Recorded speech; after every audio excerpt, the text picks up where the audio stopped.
Okay, so we were doing a water change on this tank here, and we do them fairly frequently because this tank is so overstocked. And lo and behold, I discovered that this filter here, this canister Eheim canister filter that I have on here, is flowing awful slowly. So I took the intake sponge off and cleaned that out with some tank water. Not really helping any, so I thought, hey, why don't we have an impromptu video on filter maintenance. So, Eheim filters. This one is a number 2217 canister filter. They have a hose that goes on the top, hose that goes on the bottom. They have a set of locks or valves that are right here that you can take it apart at. As you see, I've turned them off. And so what I'm going to do is then we screw these valves open.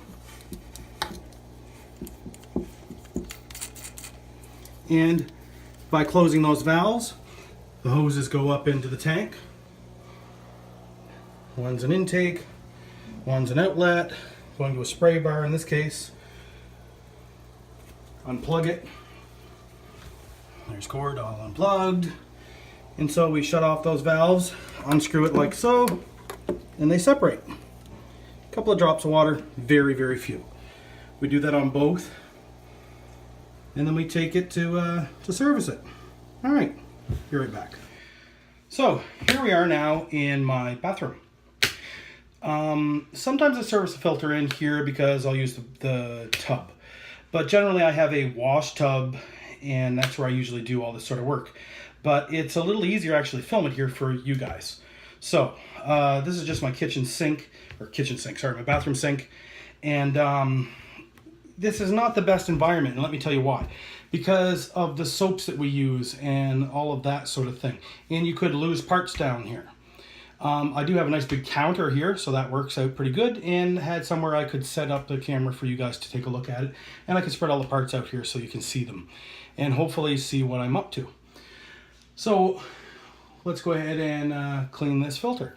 Now, this is a little screen that I'm going to put in my sink so that hopefully I don't lose anything. Okay, so 2217 Eheim canister filter, my preferred canister type filter. I was a fan of some of the other name brands, including Fluval's for a very long time. When Fluval went square, I still tried to be a fan for a little while, and I had a hard time being a fan because you have a square O-ring. Doesn't really make sense, does it? And in fact, they're leakers and have problems.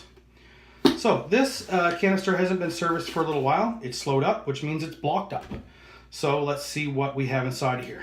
Now, nice thing about this is where I've got these two valves that close on it, I can simply open one right here, open this one here. That'll allow air in through the one and out through the other to drain the majority of the water. Here's the water going. Now, the water that's coming out, I know you can't see it, but it's not overly dirty. See there? It's not overly dirty. Probably, I suspect that what's going on is in the top of this, I have some filter floss, and that's gotten dirty and blocked up. So, I'll drain most of the water out of this. Then, this has some little plastic tabs right here, all the way around it. Not sure the number, I think approximately 5. It's just a lift up thing. And this orange part is the rubber O-ring. As far as servicing this part, I'm going to move the canister out of the way a little bit for a minute. As far as servicing this part, this is one of the more delicate pieces here. This is a porcelain rod that the impeller turns on, and we want to protect that. Now, there is some grub and grime and slime and whatever other terms you want to put on it, and we're going to clean that stuff.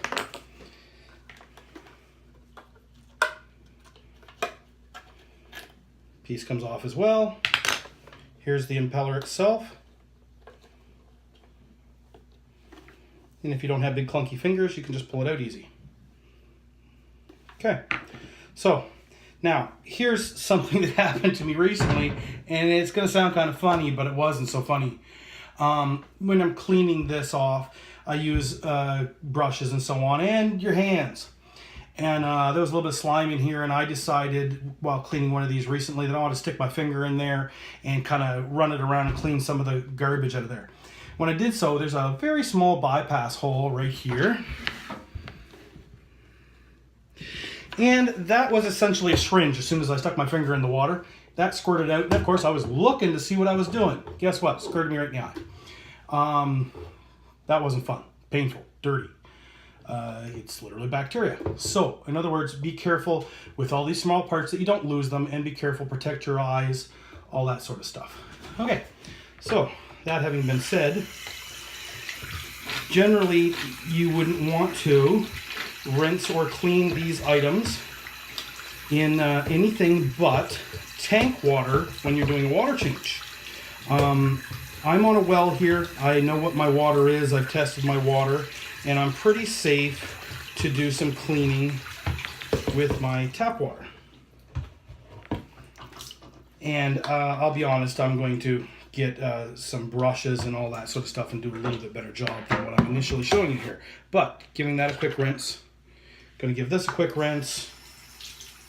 Over here I've got some of the brushes that I'm talking about, which is just I go to a cheap 5 and dime store, get a brush or two, and use them to do some scrubbing and cleaning.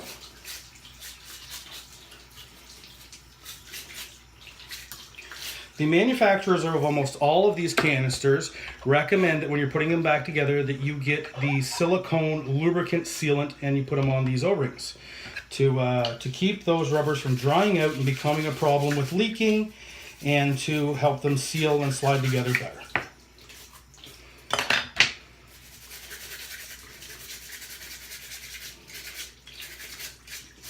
All of the parts are available for this brand, which is Eheim of canister, and as it is for most of them. And here's what I tell everybody. Now listen carefully to this for a moment. The best filter that you can buy is the one you like and you will use.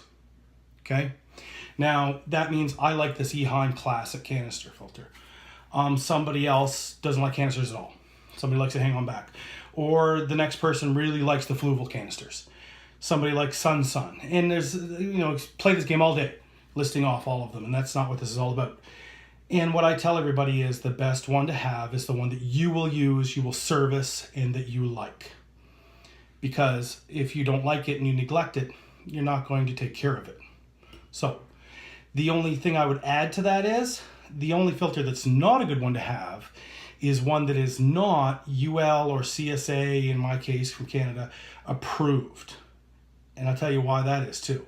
Because when this filter that you have, that you bought from a foreign land, out of China or something, and it's not approved for the country that you're in, catches fire or has a problem, do you know what your insurance company is going to say to you?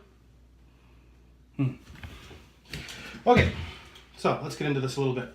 So this is some filter floss that I had in the top of it. And all I do with that is throw it in garbage. Then I've got some sponge sitting in the top of it. And I will give, this is a piece that I've cut to fit. And I will give that a rinse. Then there is all of this media balls that are in here, which is just, they're just porous material. Now, people use all kinds of different things. You can either use sponge, people use scrubbies, people use the factory O-rings, and every company has something else that they use. I'm pretty sure that theirs is a form of pumice of some sort, or people use lava rock. All of that works. All of it works, okay?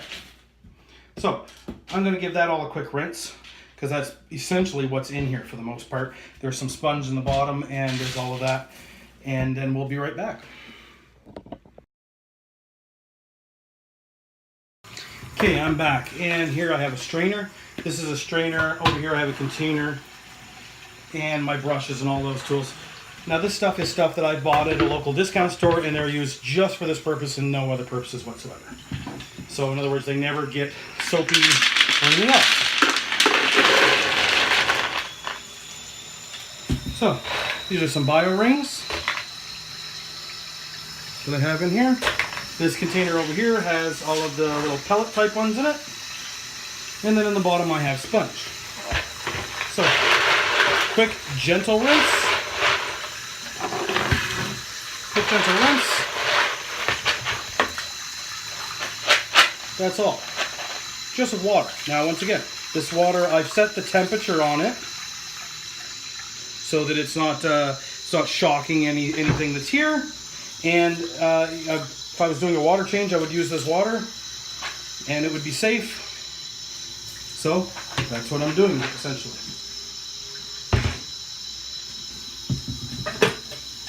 Take a sponge out that I have down here. I'm going to give it a couple of squeezes, some rinses. Once again, I would probably usually do this with some tank water and a bucket in my wash tub. And I would rinse with some of my tap water there too. But I don't over clean anything.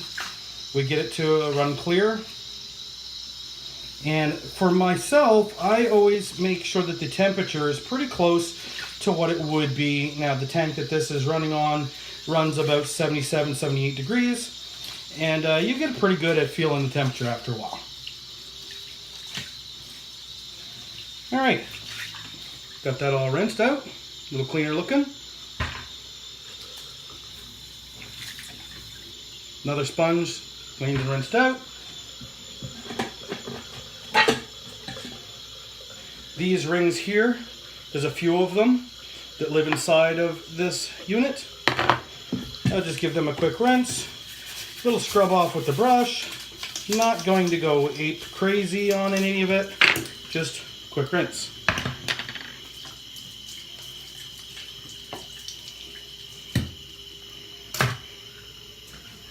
Canister itself, I'll run a little water through this, give it a quick rinse, and then we'll start reassembling it.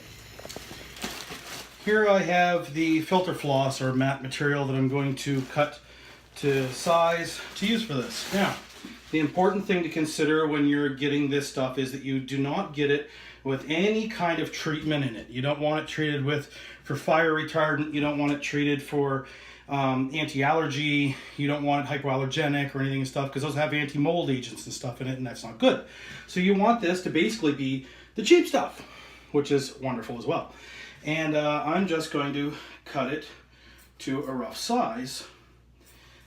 This is filter floss or Dacron. You can buy it at a quilting store or a fabric store, or you can buy it at a big box store, and so on.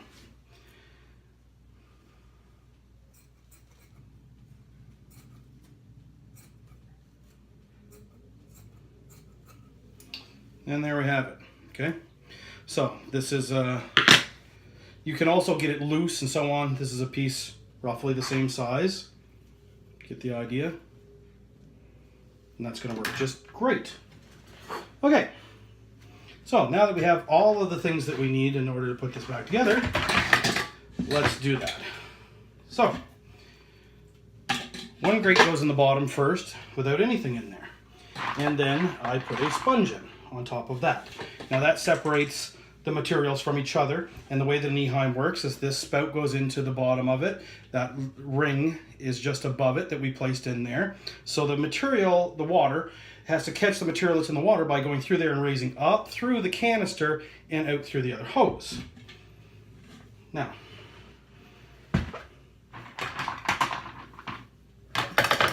here's the bio rings that I had. They go in. You could place all of these things in media bags if you wanted to. Some people do. The next separation.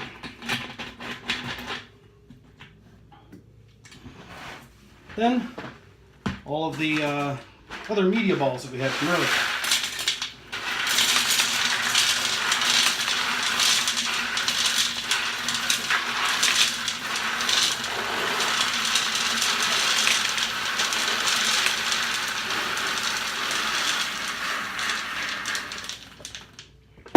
All of these things just got a quick rinse. That was all. Got a quick rinse, ran my hands over them, ran the strainer with temperatured water out of my tap that was really close to what's going to be inside of the tank anyway. Sponge on top. That separates everything again. Now, my floss. That's just going to catch some of the fine micro particles that's in the tank. Then it's simply the reverse procedure to reassemble the motor head, which is put the impeller in, this cover, and deflector. You can't get this wrong, and on almost every canister, you can't get the stuff wrong because they only fit one way.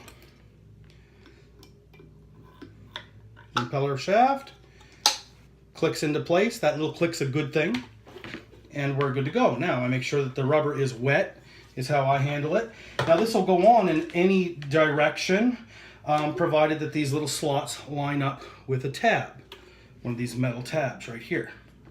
I like to have the two hoses facing in roughly the same direction.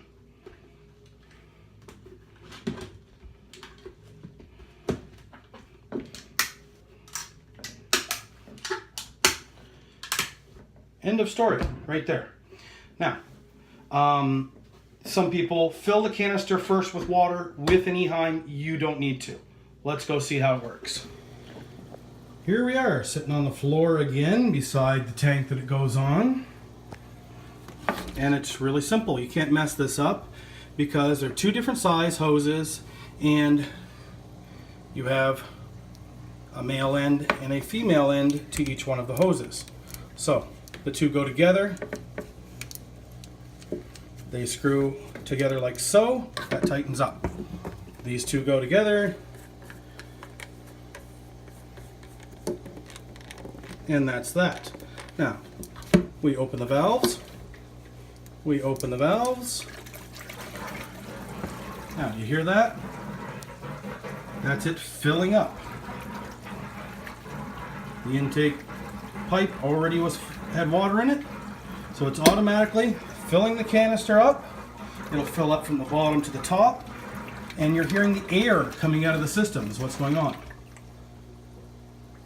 It's done. It's primed right there, just like that. I don't know why anybody ever has a hard time priming these canisters. I hear of that. I think it's because they have the canister set above the tank or something along those lines. All right.